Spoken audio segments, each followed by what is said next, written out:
Shalom, sebelum memulai hari ini, mari kita dengarkan Morning Wisdom. Pernahkah kita menyadari bahwa berkat Tuhan itu pasti selalu ada dalam hidup kita setiap hari? Tapi jangan engkau menyamakan berkat Tuhan itu semata-mata ketika engkau mendapatkan harta atau materi. Ketika kita bisa bangun pagi dengan tubuh yang sehat, masih bernafas, masih melakukan segala aktivitas, masih diberi kekuatan untuk melakukan hal-hal yang perlu kita kerjakan, itu berkat Tuhan.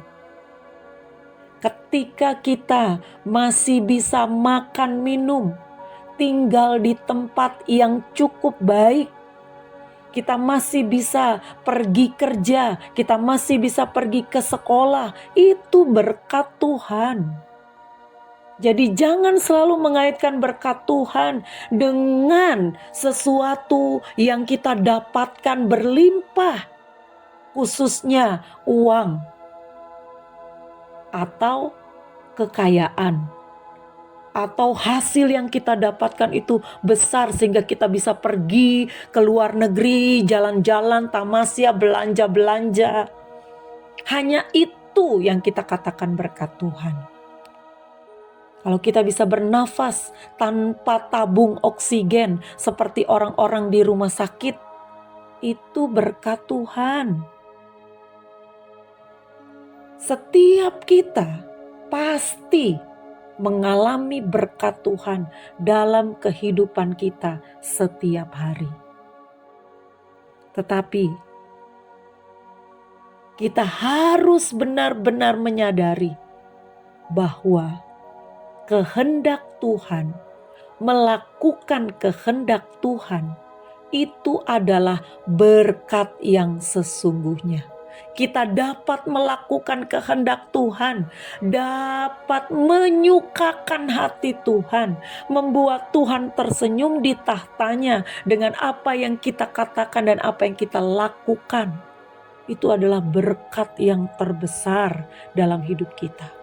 Betapa kita diberikan kesempatan untuk menyenangkan hati Tuhan. Hidup dalam tuntunan Tuhan.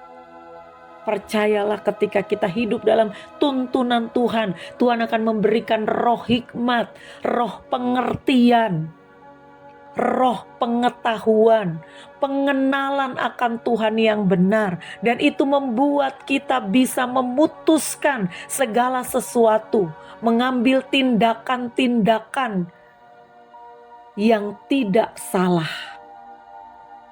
Mengambil keputusan-keputusan yang sesuai dengan apa yang Tuhan rancangkan dalam hidup kita.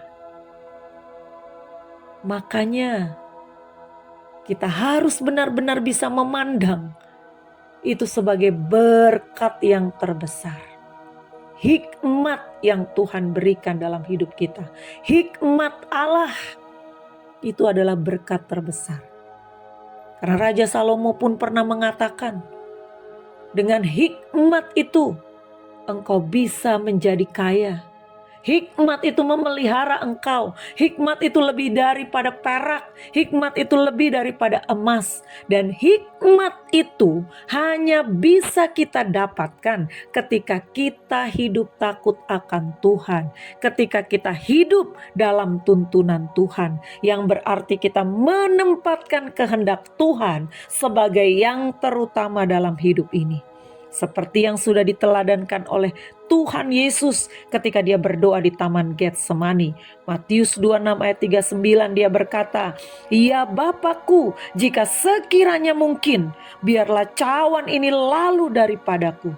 Tetapi janganlah seperti yang ku kehendaki, melainkan seperti yang kau kehendaki." Jadi carilah hikmat Allah itu. Hiduplah dalam takut akan Tuhan, maka engkau akan dituntun oleh hikmat Allah, dan itu adalah berkat terbesar dalam hidup kita sebagai orang percaya. Selamat pagi, Tuhan Yesus memberkati.